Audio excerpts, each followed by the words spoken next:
ಅಲ್ಲ ಪ್ರೊಸೆಸ್ ತಮಗೆಲ್ಲ ಗೊತ್ತಿದೆ. 3ನೇ ತಾರೀಕು ಡಿ ಕೆ ಶಿವಕುಮಾರ್ ಸಾಹೇಬ್ರು ಅವರು is going to swear as the chief minister of Karnataka. So process is already set in place. It's only a time. Sir, ಇವಾಗ ಸಚಿವಾಕಾಂಕ್ಷಿಗಳ ಲಿಸ್ಟ್ ಸಾಕಷ್ಟು ದೊಡ್ಡದಾಗ್ತಾ ಇದೆ. ನೀವು ಕೂಡ ಈಗ ಭೇಟಿಯಾಗಿ ಬಂದಿದ್ರಿ. ನಿಮ್ಮನ್ನು ಉನ್ನತ ಹುದ್ದೆ ಕೊಡ್ತಾರೆ ಅನ್ನೋ ನಿರೀಕ್ಷೆ ಇದೆ. ಈಗ ಯಾರು ಸೇರ್ಬೇಕು ಯಾರೆಲ್ಲ ಅಂತಕ್ಕಂಥದ್ದು ಹೈಕಮಾಂಡು, ಮುಖ್ಯಮಂತ್ರಿಗಳು, ಮಾಜಿ ಮುಖ್ಯಮಂತ್ರಿಗಳು ಎಲ್ಲರೂ ತೀರ್ಮಾನ ಮಾಡ್ತಾರೆ.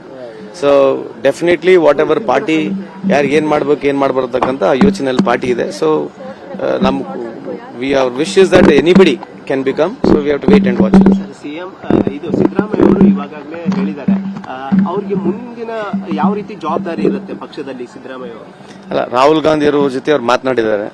ಸೊ ರಾಹುಲ್ ಗಾಂಧಿ ಅವರು ಡೆಲ್ಲಿಗೆ ಬರ್ಲಿಕ್ಕೆ ಹೇಳಿದ್ದಾರೆ. ಬಟ್ ಸಿದ್ದರಾಮಯ್ಯ ಸಾಹೇಬ್ರು ನನಗೆ ಬೇಡ ಡೆಲ್ಲಿ ಪೊಲಿಟಿಕ್ಸ್ ಅಂತ ಹೇಳಿದ್ದಾರೆ. ಇಲ್ಲೇ ಸಕ್ರಿಯವಾಗಿ ಆಕ್ಟಿವ್ ಇರತಕ್ಕಂಥದ್ದು ಮಾತನ್ನು ಹೇಳಿದ್ದಾರೆ ಅವರು. ಸರ್, ಈಗ ನಿಮ್ಮ ಮತ್ತೆ ಸಿದ್ದರಾಮಯ್ಯರ ನಡುವೆ ಒಂದು ರೀತಿ ತುಂಬಾ ಭಾವನಾತ್ಮಕವಾದಂತ ಒಂದು ಬಾಂಡಿಂಗ್ ಇತ್ತು. ಈಗ ಅವರು ನಾಯಕತ್ವ ಬದಲಾಗಿದೆ, ಹೊಸ ನಾಯಕತ್ವ ಉದಯ ಆಗಿದೆ. ಹೇಗೆ ಸರ್, ಏನು ಎಮೋಷನ್, ಯಾವಾಗಲೂ ಎಮೋಷನ್ಸ್ ಇದ್ದೇ ಇರುತ್ತೆ. ಸೊ ನನಗೆ ಚಿಕ್ಕವನಿದ್ದಾಗಲಿಂದ ಅವ್ರ ಪರಿಚಯ ಸಾಹೇಬರು. ಸೊ ಎಮೋಷನ್ಸ್ ಇದೆ, ಅದು ಅಲ್ಲಿ ಹೋಗುತ್ತೆ. ಎಮೋಷನ್ಸ್ ಎಲ್ಲ ಹೋಗುತ್ತೆ.